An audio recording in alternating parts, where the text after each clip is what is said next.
कहाँ जा रहे हैं? नीतीश कुमार जीवन में कोई चुनाव अब लड़ने की हिम्मत नहीं कर सकते। लाइए लिख देते हैं, चुनाव की समझ तो हमको थोड़ी बहुत है। नीतीश कुमार चुनाव लड़ने की हिम्मत कर ही नहीं सकते। अरे भाई, वो आदमी एक पंचायत, एक गांव में बिना सुरक्षा के चल नहीं सकते। आज जो हालात है, अभी उन्होंने समाधान यात्रा किया था, आप लोग पत्रकार हैं, आपको पता होगा। पूरा प्रशासन ये इस बात पर लगा हुआ था कि किसी तरह इज्जत रह जाए, लाठी डंडा न हो, जूता न चले, काला झंडा न दिखाया जाए, नीतीश जी यहाँ से इज्जत से निकल जाए। नीतीश जी चुनाव लड़ेंगे। अंतिम बार चुनाव नीतीश जी कब लड़े हैं आपको याद है? नीतीश जी ने चुनाव लड़ना बरसों पहले छोड़ दिया है। आप फूलपुर की बात करते हैं, बिहार में चुनाव लड़ने का हिम्मत नहीं है, फूलपुर जाएंगे। पत्रकारों को जेल में बंद किया जाता है, इस पर बोला जाए। भैया, पत्रकारों की हालत बिहार में वो है कि आप सबका दुख लिख सकते हैं, अपना दुख छोड़ के। पत्रकारों की जो दुर्दशा है बिहार में, उसका तो जिक्र ही मत कीजिए। हम यहाँ 1 साल से घूम रहे हैं, पत्रकार बंधुओं से भी मिल रहे हैं। आप मतलब रूलिंग पार्टी जदयू के अध्यक्ष ने कुछ महीने पहले ये बयान दिया था कि जितने पत्रकार सरकार के खिलाफ में लिख रहे हैं, सब शराब माफिया से जुड़े हुए लोग हैं, ये शराबबंदी के खिलाफ है। बताइए आप लोग सब, मतलब ये मामूली, यही मैं कह रहा हूँ, अहंकार। ऑफिशियली रूलिंग पार्टी का अध्यक्ष कह रहा है कि सारे पत्रकार जो सरकार के खिलाफ कुछ बात बोल रहे हैं, वो शराब माफिया से जुड़े हुए हैं या शराबबंदी के विरोध में। तो ये तो अहंकार दिखाता है। और ये अहंकार, देखिए, आपको हमको ये समझना है, ये अहंकार आता कहां से है। लोकतंत्र में इतना अहंकार आपको तभी आएगा जब आप समझिएगा कि हमारी कुर्सी जा नहीं सकती है। कहीं ना कहीं नीतीश कुमार ने ये सोच लिया है, समझ लिया है, 15 के बाद जो घटनाएं हुई हैं, कि उन्होंने देखा कि चाहे किसी को जनता वोट दे, आप वोट चाहे आरजेडी को दीजिए, आप वोट कांग्रेस को दीजिए, आप वोट जदयू को दीजिए, आप वोट निर्दलीय को दीजिए, या आप वोट कांग्रेस को दीजिए, घुमा फिरा के मुख्यमंत्री नीतीश कुमार ही बन जाएंगे। तो उनको लगता है भैया जनता जो भी कर ले, मुख्यमंत्री हम ही बनेंगे। तो इस बार अब अंतिम पारी खेल रहे हैं।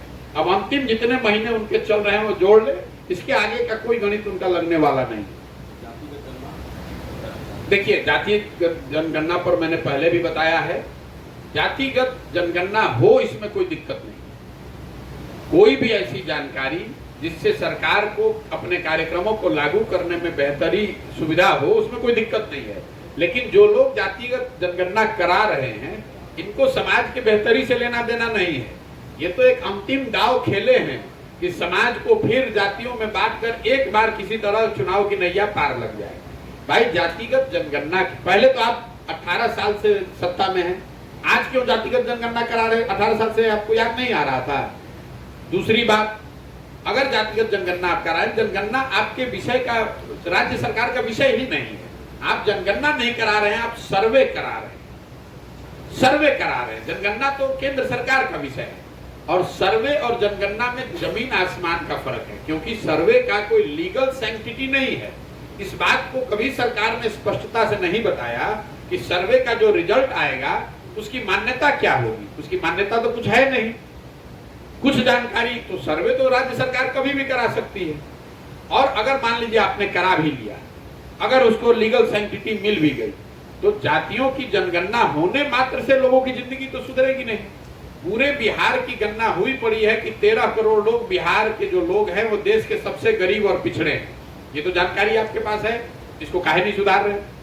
दलितों की जनगणना तो आप आजादी के बाद से कर रहे हैं, उनकी दशा आप क्यों नहीं सुधार रहे हैं? उसके लिए आपने क्या किया? मुसलमानों की जनगणना करी हुई है, दलितों के बाद बिहार में सबसे ज्यादा गरीबी और फटेहाली से मुसलमान भाई जूझ रहे हैं, उनके लिए आपने क्या किया? आप किसी गांव में चले जाइए, जो दलित टोले हैं, जो मुसलमानों के इलाके हैं, वहां आपको आंख से दिखता है कि कितनी ज्यादा गरीबी, बदहाली, फटेहाली है। तो ये जनगणना कराने और जो जनगणना के विरोध में जो लोग हैं, मैं उनको सुझाव दूंगा कि आप विरोध मत कीजिए। क्यों विरोध कर रहे हैं? भाई, समाज में कोई वर्ग अगर सही मायनों में पीछे छूटा हुआ है, उसकी संख्या ज्यादा है और उसकी गणना हो रही है, सरकार सर्वे करा रही है, तो कराने दीजिए। ये तो सरकार आपको उलझा रही है कि आप लग जाइए, आधे लोग लग जाए जनगणना के पक्ष में, आधे लोग लग जाए जनगणना के विरोध में। कोई इसकी चर्चा ही न करे कि बिहार में पढ़ाई हो रहा है कि नहीं, कि रोजगार हो रहा है कि नहीं। सब जाति में फिर आग लगा के अपना एक बार रोटी सेक के एक बार फिर मुख्यमंत्री बन जाए।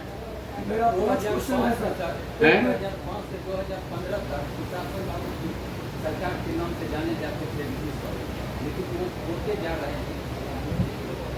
नहीं, देखिए मैंने आपको बताया 2014-15 में हमने खुद मदद की थी, इसलिए मदद की थी कि 2005 से, जैसा आपने बताया, 2005 से 12, 13, 14 तक एक हम लोग की समझ थी कि बिहार में सुधार हो रहा है और कुछ सुधार होता दिखा भी था।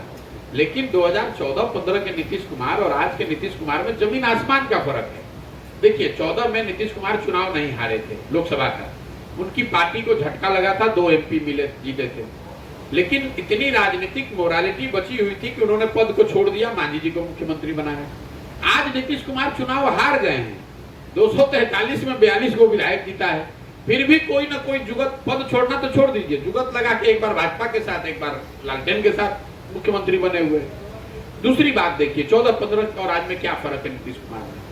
नीतीश कुमार जब वाजपेयी जी के साथ रेल मंत्री थे, 14-15 में लोग कहते भाई आपने काहे मदद की थी। मदद इसलिए की थी कि 14-15 में मैं जिस नीतीश कुमार को जानता था कि ये वो आदमी रेल मंत्री था, वाजपेयी जी के प्रधानमंत्री रहते हुए। गैसल असम में एक रेल दुर्घटना हुई थी, 200 के करीब आसपास लोगों की मृत्यु हुई। इन्होंने अपने पद से इस्तीफा दे दिया था कि 200 आदमी की मृत्यु हो गई, अब मैं कैसे इस चेयर कुर्सी पे रहूंगा। आज वही नीतीश कुमार कोरोना के दौरान हजारों लोग मर गए, उससे बड़ी संख्या में लोग हताहत हुए, पूरे देश में मारे मारे फिरे, और इस आदमी ने कुछ नहीं किया, कुछ नहीं, प्रयास तक नहीं किया, एक बस तक नहीं भेजा कि भाई लोग बस पर बैठकर चले आए। आज रोज शराबबंदी के चक्कर में गलत शराब पीकर लोग मर रहे हैं और ये आदमी हंस रहा है कि भाई जो पिएगा वो मरेगा। तो देखिए लोकतंत्र में क्यों 5 वर्ष का नियम बना हुआ है, इसीलिए तो ये नियम बना हुआ है कि आप जिस नेता का, विचारधारा का, दल का समर्थन करते हैं, वो समर्थन, वो विश्वास, वो वोट 5 वर्ष के लिए है, जीवन भर के लिए नहीं है। ये जीवन भर की बदुआ मजदूरी नहीं है। बहुत आदमी कहता है 14 में मदद किए तो आप काहे विरोध कर रहे हैं। अरे भाई 14 में मदद इसलिए किए थे कि आप काम कीजिए। वही संविधान जो आपको कहता है कि जिस विचारधारा, जिस नेता, जिस दल पर भी आपका भरोसा है, उसको आप मदद कीजिए, उसको वोट कीजिए, उसको जिताइए। लेकिन संविधान ये भी कहता है कि अगर 5 वर्ष में उस दल ने, उस व्यक्ति ने, उस नेता ने काम नहीं किया तो नागरिक होने के नाते आपकी ये जिम्मेवारी है कि जितनी मजबूती से आपने उसका समर्थन किया है उतनी ही मजबूती से उसका विरोध भी कीजिए। अगर नहीं कीजिएगा तब तो ये राजतंत्र हो जाएगा, फिर चुनाव कराने की जरूरत क्या है। एक बार नीतीश कुमार बन गए, जब तक रहेंगे वही रहेंगे, उसके बाद उनका बेटा होगा। यही तो दुर्दशा है बिहार की। आप देश के किसी भी प्रगतिशील राज्य को देख लीजिए, हर 5 साल 10 साल में सरकार वहां बदल रही है। कर्नाटक में सरकार बदल रही है, तमिलनाडु में सरकार बदल रही है। वो राज्य देश में सबसे आगे हैं, बिहार देश में सबसे पिछड़ा है और यहाँ 35 साल से कोई सरकारें नहीं बदल रही। पिछले 32-33 साल से लालू जी और नीतीश, बस इसके आगे बिहार ने देखा ही नहीं है। तो अब समय आ गया है कि लोग लालू नीतीश से आगे देखें। अगर नहीं देखिएगा तो जिस दुर्दशा में आप जी रहे हैं, आने वाली पीढ़ी और आपके बच्चे भी इसी दुर्दशा में जिएंगे। बहुत बहुत धन्यवाद भैया। भैया आप तो 2-3 घंटा नहीं कर सकते। जिला बनाने की घोषणा है लालू यादव ने किया था। देखिए बिहार के कई हिस्सों में, चाहे पश्चिम चंपारण में बगहा हो, समस्तीपुर में रोसड़ा हो, जिले की मांग जायज है, बहुत दिनों से है, लोगों का मानना ठीक है, लोगों का कहना भी है। लेकिन वही है, नीतीश कुमार ने बगहा को पुलिस जिला बना दिया लेकिन पूरा जिला नहीं बनाया, इसलिए कि हमारा मन नहीं है। रोसड़ा में क्या, रोसड़ा में उनको बनाना ही नहीं है। रोसड़ा चूंकि यहाँ पर उनके राजनीतिक विरोधियों का क्षेत्र रहा है, आप इसको समझिए क्यों नहीं बनाया। ये जो क्षेत्र रहा है वो रामविलास पासवान जी यहाँ पर राजनीतिक विरोधी रहे हैं नीतीश कुमार के, और इसी वजह से विंडिक्टिव आदमी है, उन्होंने रोसड़ा को जिला नहीं बनाया है। उनका क्षेत्र है, वोट उनको देते हो।